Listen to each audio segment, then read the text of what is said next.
Magandang araw po sa ating mga minamahal na kababayan.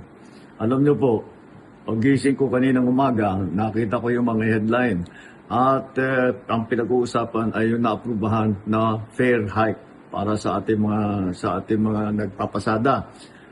Sa aking palagay, dahil nga may problema pa rin tayo dahil sa gera sa Middle East, ay sabi ko siguro hindi ito ang panahon para magtaas ng pamasahe para sa ating mga kababayan.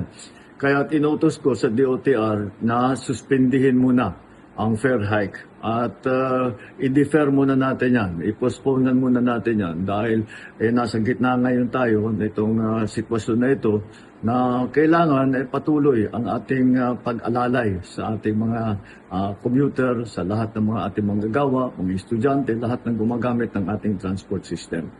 Huwag po mag-alala ang ating mga transport workers dahil mamadaliin po namin, dadagdagan po namin ang suporta sa inyo para naman ay hindi kayo masyadong mahirapan. Ang DOTR ay pinutusan ko na sisimula na ang libreng sakay sa buong Pilipinas. At pwede po ninyong gamitin na muna yan para pangbawas gastos sa pang-araw-araw. At sa MRT at sa LRT ay magdidiskwento po tayo doon sa pamasahe.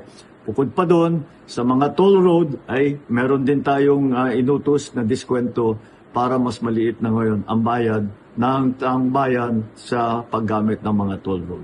Kahit na may malaking gulo na nangyayari, ay ang aming nga rin ay basta't kaunti lang ang mararamdaman o sana man, kung kaya namin gawin, sana walang mararamdaman ng ating taong bayan sa kanilang araw-araw na pagtrabaho, sa ating mga estudyante na araw-araw pumapasok. Alalahanin niyo po ninyo na ang inyong pamahalaan ay laging nandito.